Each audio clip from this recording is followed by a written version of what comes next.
बदल छान असतो, सगळ्यांना हवा हवा असं वाटतं, पण बदल होताना होणारा त्रास सहन करणं हे काही प्रत्येकाला शक्य नाही. मनाचा कस लागतो, शरीर थकून जातं, पण तरी सुद्धा जो या बदलातून तरुण जातो तो सरस, जो या बदलातून जातो.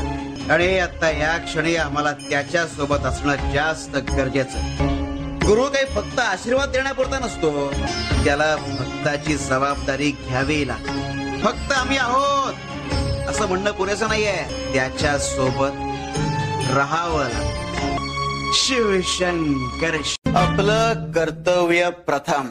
देव कर्मातही असतोच की. आता राजा गेला ते त्याच्या राजेपणाला साजेसच आहे, आणि आमची पाद्य पूजा दुसऱ्या कोणाकडूनही करून घेतली तरी आमची त्याला काही हरकत नाही. ते जो तेरे भाग्य में लिखा है वो तुझे जरूर मिलेगा बच्चा. हो, मात्र अवास्तव अपेक्षा ठेवून जर भाग्यावर अवलंबून राहशील तर मात्र पदरी निराशाच येईल.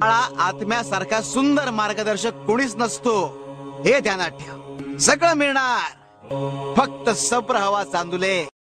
वारंवार चुका करून मागितलेली माफी ही धार केलेल्या सुरीप्रमाणे असते, निरर्थक रे. त्यापेक्षा वागणं सुद्धा. कारण एका क्षणी आमच्या भक्तानं स्वावलंबी व्हावं असं आम्हाला वाटतं.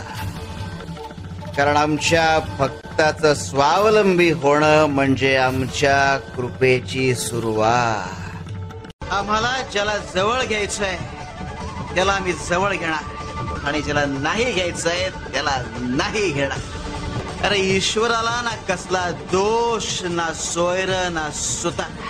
भक्तीनं जवळ येणारा प्रत्येक जण आम्हाला प्रिय आहे, कळलं सुंदरे. अशा कळ्या खुडणं हा निसर्गाचा अपमान आहे. त्याच्या नियोजनात केलेली अक्षम्य गडबड आहे. निरागसतेकडून प्रगल्भतेकडे आणि प्रगल्भतेकडून सार्थकतेकडे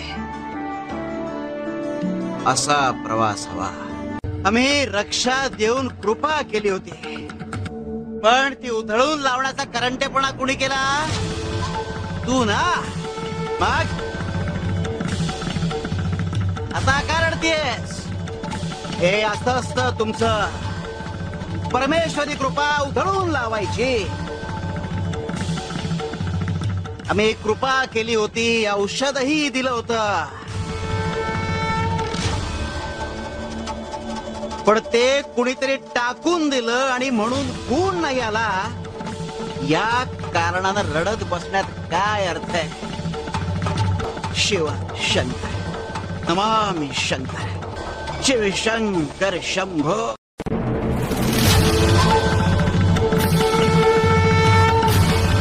वजन जाणवलं का?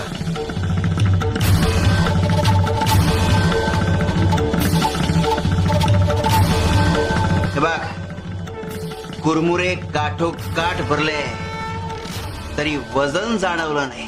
तुमच्या कृपेचंही तसंच आहे.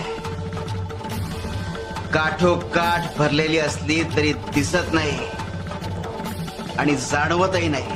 ती फक्त असर करते. शिव शंकर शंभो. काय ना सुंदरे, परमार्थात उडी मारायला मनाची तयारी लागते. सद्गुरूने सांगितलेलं निशंकपणे ऐकावं लागतं. ही तयारी असावी लागते, आणि इच्छा असेल तर मार्ग मिळतो. आम्ही फक्त सज्जन आणि भक्तिमान व्यक्तीच्या घरचं अन्न खातो, आणि तू ज्या व्यक्तीच्या घरचं अन्न आम्हाला खाऊ घातलंस ती व्यक्ती चुकीची होती. चुकीच्या माणसाच्या घरचं अन्न खाऊ घालू नये. अन्नाला दोष लागलेला असतो, ते आपल्याला अपाय करतात. अन्ना बाबतीत कायम सावधान